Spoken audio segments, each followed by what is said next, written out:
It was around 2010. My wife and I were living in Western Canada, and I was working there on a visa as a sales manager. As an entrepreneur, this was one of the few times in my life I was actually working a regular job, which means just over broke. We knew we'd eventually be moving back to Indiana, and I had been obsessed with the idea of passive income through real estate for years. The problem was, I kept getting stuck in analysis paralysis because I thought I needed a lot of money to get started. Turns out, I mostly needed the nerve to try. I had gone to a real estate seminar, and one idea stuck with me. Back then, credit card companies used to send out 0% balance transfer checks in the mail all the time. The speaker basically said, if you can responsibly use that money to create cash flow before their promo expires, it can become leverage. Not financial advice, obviously, but at the time, it clicked for me. Soon after, I got an offer for $11,000 at 0% interest for 18 months. I deposited the funds into my LLC account and started hunting for cheap houses back in Indiana.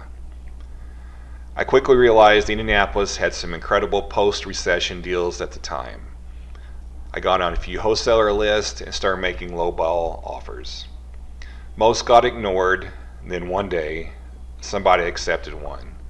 Honestly, that was a scary day. About 30 days later, I closed on my first single-family rental for a whopping $9,500. I already had a local property manager lined up, and they helped to coordinate a very basic rehab.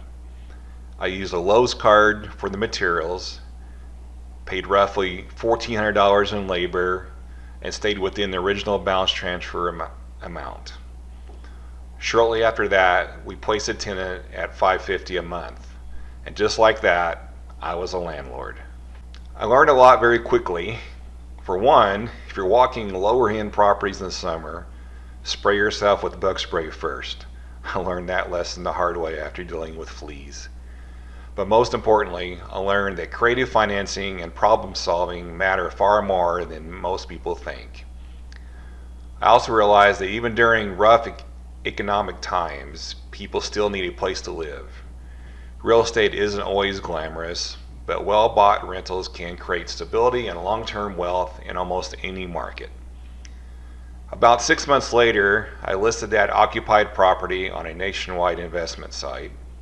An out-of-state investor bought it for just under $18,000.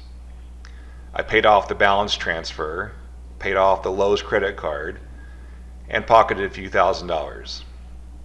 And that became the seed money for the next deal. That first little house eventually turned into more than 650 deals over the years. My biggest mistake, honestly, was waiting so long to start. I spent years thinking I needed more money, more confidence, or more certainty before jumping in. In reality, I mostly needed action. Now, could someone repeat this exact strategy today? Probably not the same way.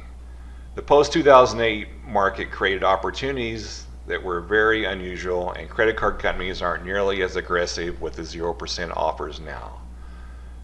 But the bigger lesson still applies. Every market creates opportunity for people willing to think creative and taking calculated risk. The tactics change, the mindset doesn't. If there's one thing I'd leave people with, it's this. Don't wait for perfect conditions before taking action. Most people spend years thinking they need more money, more knowledge, or the perfect market before they begin. Meanwhile, the people who actually build momentum usually just start small, solve problems as they go, and learn in real time. That first little rental property changed the direction of my financial life, and at that time, it honestly didn't feel like that big a deal at all.